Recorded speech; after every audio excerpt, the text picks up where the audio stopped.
Cái đấy mẹ để làm củi thôi. Cái khô ra làm củi. Chỉ ơi nó đứt gốc mất mẹ em nhà mấy nhà bên cạnh như Thế bây giờ bảo mình xúc đất kia vào đây nữa. cái bưởi kia cho đi cái chứ mày xía vào chỗ đứt gốc rồi ném mẹ mấy nhà sang gà này nó biết gì đâu mà Buôn rưỡi rồi đi vườn tiếp. Chú làm chuồn đấy. đấy mày cầm mình ném lên cái mái nhà này không mái nhà này đống rác kia à? không là cái trong rác này Sang kia mà nó phải chửi cho. mái nhà của mình nhưng mà Cái cả kia kia. Thế phải chất bưởi cơ chứ không thấy à? Đấy, đúng rồi. Chuẩn đấy. Nó mà đầm xuống cho mà thì cho xuống thế này. Gạt đất sang. Đúng rồi, kia nó mà đứng ở trong Phi tang nhanh.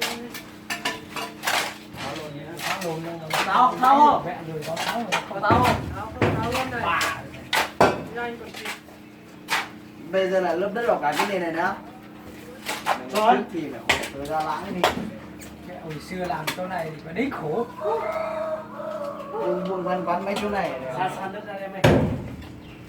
San đất cứ lên tay mình làm mà. ta nếu bây giờ không có đường nào với nhau mình làm có chỗ ai làm cho đâu Làm luôn hay là thế nào đấy? Cười. Làm luôn à, đổ bê tông luôn à? Ôi sao không về? hôm nay Hải nó có Người chỉ đất. Không có về nghỉ. Cái người về thì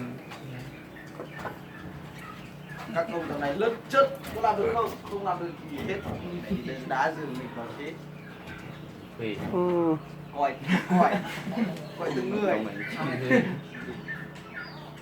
bao giờ Không gọi đâu, đi gọi từng giường một, đi đá từng giường một. đó thằng Hưng xây dựng rất quại mà đấy quả kia thì cái hôm trước thì Hưng đổ Hưng đen rồi cái gác của nó thôi nó không xây dựng thôi xây dựng cho nó gác hả Như người.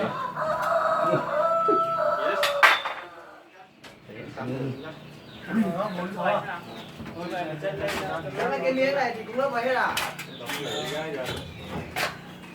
đất chắc bằng cái miếng đấy thôi